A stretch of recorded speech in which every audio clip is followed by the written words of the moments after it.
El Perú, con un ejército modernísimo y más moderno para entonces de América, ya tenían submarinos, tenían aviación militar, tenían destructores, tanques, paracaidistas. Después de una década de guerras infames entre ecuatorianos, casi no teníamos un ejército. Hay una frase que el general ecuatoriano Paco Moncayo dijo en una entrevista reciente y que me quedó dando vueltas en la cabeza varios días.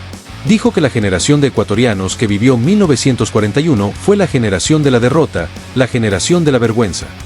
Y lo dijo él, el comandante de las fuerzas ecuatorianas en la guerra del Cenepa. No lo dijo un analista externo, no lo dijo nadie con interés de ofender. Lo dijo el propio general mirando a la cámara, con una honestidad que pocas veces se ve en este tipo de conversaciones. Y yo me pregunté, ¿por qué nadie habla de esto con la profundidad que merece? Porque detrás de esa frase hay décadas de historia, hay guerras, hay tratados firmados bajo presión, hay una disputa territorial que duró más de medio siglo, y hay una lección que Sudamérica todavía no ha terminado de aprender. Eso es lo que vamos a analizar hoy. Para entender el Cenepa hay que entender 1941. Y para entender 1941 hay que ser honestos con los números. En ese momento, Perú tenía el ejército más moderno de América del Sur. Submarinos, aviación militar, destructores, tanques, paracaidistas. Ecuador, después de una década de conflictos internos, casi no tenía ejército organizado, no tenía fuerza naval real, no tenía fuerza aérea. La diferencia era abismal. Y en esas condiciones ocurrió el conflicto de 1941, donde Perú tomó la provincia de El Oro. Después vino la negociación en Río de Janeiro en 1942, y Ecuador firmó el protocolo que establecía los límites territoriales. Moncayo lo describe como firmar con una pistola en la cabeza. Y probablemente tiene razón en la descripción. Pero también hay que decir algo que él mismo termina reconociendo mucho después. Ese protocolo tenía razón en lo técnico. Ahí está el nudo de todo. Ecuador firmó ese tratado, pero inmediatamente empezó a cuestionarlo. La tesis ecuatoriana durante 50 años fue que en la cordillera del Cóndor no existía el divisor de aguas que el protocolo de 1942 describía. Decían que había dos divisores separados por el río Cenepa, no uno solo. Y sobre esa base reclamaron territorio y se negaron a colocar los hitos fronterizos en esa zona. 50 años sosteniendo esa posición. Eso explica los enfrentamientos de 1981 en Paquiza y los de 1995 en el Cenepa. En ambos casos, el conflicto ocurrió precisamente donde no había hitos colocados. Ahora, ¿qué pasó en 1995? Porque ahí el relato se complica para todos los lados y hay que ser precisos. Moncayo señala que Fujimori estaba entrando en campaña electoral y creyó que podía repetir la jugada de 1981, tomar posiciones, llevar al presidente a izar una bandera y convertir eso en capital político. El plan falló. Las fuerzas ecuatorianas habían preparado esa zona durante años, conocían la selva palmo a palmo, tenían posiciones defensivas consolidadas en la zona del Cenepa y resistieron. General Moncayo, qué grato tenerlo aquí. Y quisiera empezar preguntándole cuáles fueron las razones específicas que tuvo Ecuador para defender un espacio que consideró era suyo y hubo enfrentamiento. Bueno, la verdad es que era parte de un largo proceso de siglos de desavenencias, de una nación dividida en estados. Porque es la tragedia de América Hispana. Por ejemplo, la América portuguesa se independizó como un solo estado, el imperio para entonces del Brasil, y hoy es una potencia. Mientras que las colonias hispanoamericanas fuimos divididas artificiosamente conforme a intereses de los propios libertadores y de los grupos de poder en varios estados. Ustedes pueden claramente darse cuenta cuál es la diferencia entre Colombia, Perú y Ecuador. Somos la misma nación, dividida artificiosamente en 3 estados. Pero esto pasó en todo el continente. Mire usted lo que es Centroamérica. ¿Cuántos estados conforman ahora Centroamérica? En fin, la forma de constituir los estados en Europa después de los tratados de Westfalia de 1648 la trasladaron acá. Allá hubo una lógica del Estado Nacional Europeo. Acá fue una imposición transcolonial de prácticas europeas. A partir de entonces, todos contra todos. Perú contra Chile, Argentina contra Chile, Perú y Bolivia, Perú y Colombia, Perú y Ecuador, todos contra todos. Esa es una de las causas del bajo nivel de desarrollo que tiene nuestra región.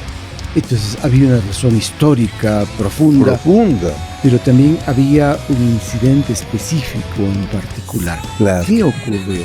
¿Ingresaron soldados peruanos a una zona ecuatoriana? Lo que pasó es que después de 1941 se firmó el Tratado de Paz en Río de Janeiro. Yo digo siempre que nuestra generación fue la generación de la derrota, porque después de una década de guerras infames entre ecuatorianos, casi no teníamos un ejército. Peor que decir una fuerza naval, nada de fuerza aérea. Y en esas condiciones de total debilidad, el Perú, con un ejército modernísimo, el más moderno para entonces de América, ya tenían submarinos, tenían aviación militar, tenían destructores, tanques, paracaidistas. Vieron el momento oportuno y nos invadieron, se tomaron la provincia del Oro. Después vino la negociación. Y en 1942, en Río de Janeiro, con la pistola en la cabeza, es que da vergüenza. Yo al menos nací en la época, por eso somos la generación de la derrota, ¿no? La generación de la vergüenza. Porque mientras se debatían los temas de la guerra con Japón y Estados Unidos, en un cuartito aparte, nos dijeron, firmen, o en 5 días el Perú se ha tomado Guayaquil. Lo que es peor, el canciller del Brasil le dijo a nuestro negociador, si no tienen espada que les defienda, firmen. ¿Qué prefieren? ¿Que les corten así o que les corten así? Así se firmó el protocolo Río de Janeiro, una vergüenza, una imposición al derrotado. Con la pistola en la cabeza. Ahora bien, el rato de poner los límites, ya en el terreno, en el sector de la cordillera del Cóndor, donde se dieron los conflictos del 81 y del 95, no estaban colocados hitos, porque desde 1947 en el gobierno del presidente Plaza, el papá, no Galo Plaza, el papá, se suspendió la colocación de los hitos porque el Ecuador defendía que no había el divisor de aguas entre el Santiago y el Zamora, como decía la letra del protocolo. Los 34 días de combate fueron duros para ambos lados. Perú tuvo pérdidas reales. Ecuador también. Nadie salió de esa selva sin cicatrices. El resultado militar fue disputado. Pero el resultado político fue claro. Ecuador logró que Perú aceptara sentarse a negociar los límites pendientes, algo que antes se negaba a hacer. Eso fue el protocolo de Itamaraty. Y ahí empieza la parte que más me interesa de todo este asunto, porque es donde la historia da un giro que pocos esperaban. Cuando finalmente se sentaron las comisiones técnicas y jurídicas internacionales a analizar la tesis de cada país, el resultado fue contundente. Le dieron la razón al Perú. Sí existe el divisor de aguas en la cordillera del Cóndor. La cordillera del Cóndor sí es la frontera natural que el protocolo de 1942 describía. La tesis ecuatoriana que durante 50 años sostuvo que ese divisor no existía, no se sostuvo ante los expertos. Moncayo lo reconoce abiertamente y lo llama penoso. Pero lo reconoce. Y frente a eso, siendo ya diputado nacional, apoyó la firma del Tratado de Paz de 1998 cuando muchos políticos ecuatorianos temblaban de miedo ante la posibilidad de que los llamaran antipatrias. Ese tratado de 1998 cerró definitivamente el conflicto. Ecuador reconoció la validez del protocolo de 1942 que durante medio siglo había rechazado. Perú cedió en gestos simbólicos, como el reconocimiento de Tiwinsa como propiedad privada ecuatoriana dentro de territorio peruano. Fue una paz negociada, con concesiones de los dos lados, pero con una conclusión jurídica que apuntaba en una sola dirección. Y aquí viene lo que creo que es la reflexión más importante de todo este episodio histórico, y que Moncayo toca pero que merece desarrollarse más.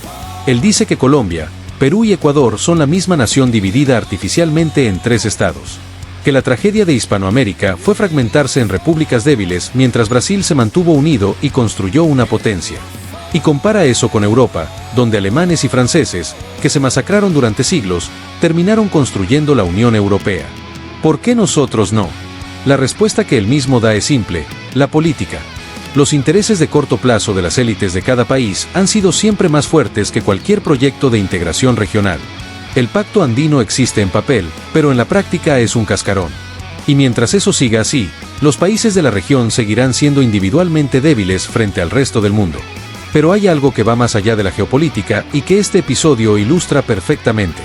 Cuando Moncayo describe la guerra del Cenepa, cuando habla de 34 días de combate en selva densa, de soldados de ambos lados muriendo en condiciones extremas, de helicópteros derribados, de familias destrozadas en Ecuador y en Perú, uno no puede evitar preguntarse, ¿para qué?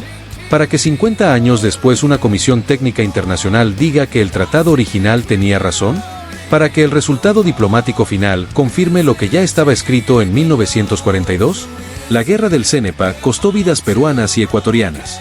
Nadie sabe el número exacto porque ambos gobiernos manejaron esa información con mucha opacidad. Pero costó vidas.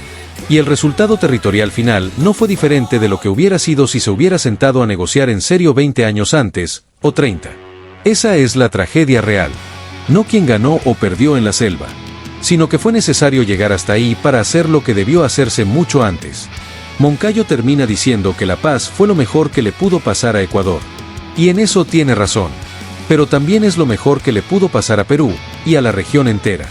Porque cada vez que dos países vecinos que comparten historia, idioma, raíces y cultura se matan entre sí, el único que gana es el que está fuera mirando. Lo que me queda de analizar todo este periodo histórico, desde 1941 hasta 1998, es que los conflictos entre Perú y Ecuador no fueron inevitables. Fueron el producto de decisiones políticas concretas, de ambos lados, tomadas por personas con intereses muy específicos, muchas veces electorales, muchas veces de ego, pocas veces pensando genuinamente en el bienestar de sus pueblos. Fujimori lo hizo en 1995, según el propio Moncayo. Pero también hubo decisiones ecuatorianas que prolongaron innecesariamente una disputa que técnicamente ya tenía respuesta desde 1942. La historia no es para inflar el pecho ni para humillar al vecino. La historia es para entender cómo llegamos hasta aquí y para no repetir los mismos errores. Y en ese sentido, el testimonio de un general ecuatoriano que comandó una guerra y que después apoyó la paz tiene más valor que el de cualquier político que nunca pisó esa selva. ¿Crees que Perú y Ecuador aprendieron la lección? ¿O seguimos atrapados en los mismos ciclos? Déjame tu opinión en los comentarios.